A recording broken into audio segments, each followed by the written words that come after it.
Bonjour à tous et bienvenue pour cette nouvelle émission des commissaires de course.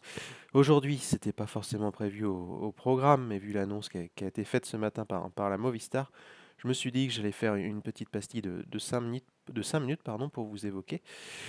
Bah, tout simplement le cas de Nero Quintana. Alors, à la surprise générale, l'équipe Movistar a annoncé la signature de Nero Quintana pour une durée d'un an. Nero Quintana, il avait plus couru depuis le mois de février dernier et plus ou moins ses championnats nationaux. Il est à court de compétition, il a plus de 30 ans, mais aussi et surtout, il est blacklisté depuis l'an dernier dans le peloton, parce que vous vous en souvenez, il y a eu ces deux contrôles positifs ou ces deux tests positifs au tramadol. Le tramadol n'est pas encore sur la liste des produits interdits par l'Agence mondiale antidopage, mais son utilisation est interdite en compétition par l'UCI, ce qui fait que Quintana avait été disqualifié du Tour de France, qu'il n'avait pas été prolongé par Arkea Samsic, et enfin que personne n'avait voulu de lui l'an dernier. Mais les choses ont visiblement changé.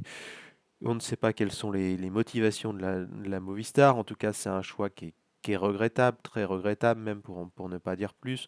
On a l'impression qu'encore une fois, on pense peut-être plus au point UCI ou à autre chose qu'à des questions d'éthique.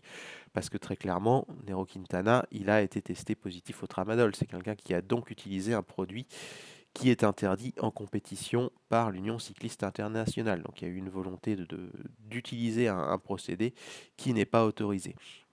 Et ça, c'est problématique en termes de signal, parce qu'on a quand même l'impression que depuis 2 3 ans, eh bien, il y a certaines équipes qui font un peu ce qu'elles veulent, qui s'en moquent de plus en plus des questions éthiques, que ce soit sur des substances autorisées ou non d'ailleurs, mais voilà, on a l'impression qu'on rejoue parfois un petit peu aux apprentis sorciers, et ça, c'est un petit peu dommageable.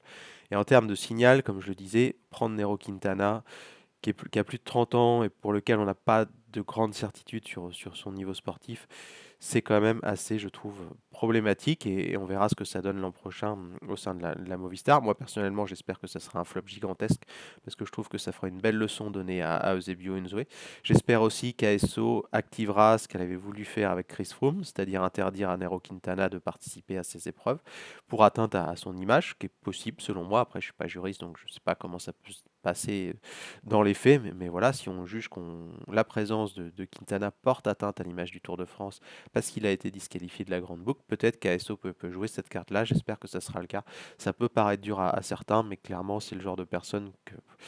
Et j'ai rien contre Quintana, mais que je ne veux plus voir dans le peloton. Je trouve que le cyclisme a déjà une assez mauvaise image comme ça auprès du grand public sans qu'on en rajoute artificiellement. On n'a pas besoin de revoir Quintana.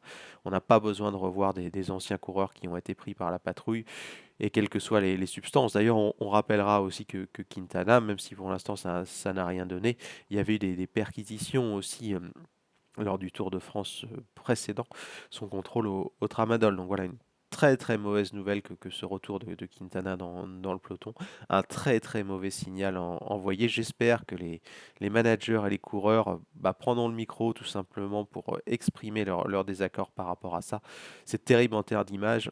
On ne peut pas se plaindre, et j'allais utiliser un terme un peu plus cru, c'est-à-dire on ne peut pas chialer qu'on ait des soucis au niveau du sponsoring, qu'on ait du mal à attirer, mais franchement, moi, si je suis sponsor ou si je suis une grosse entreprise, quand je vois ce genre de truc, j'ai clairement pas envie d'investir dans le vélo. Donc on peut critiquer les tweetos, on peut critiquer ceux qui, comment dirais-je, vont taper par rapport au dopage ou vont montrer un petit peu les soucis qu'il y a par rapport au dopage.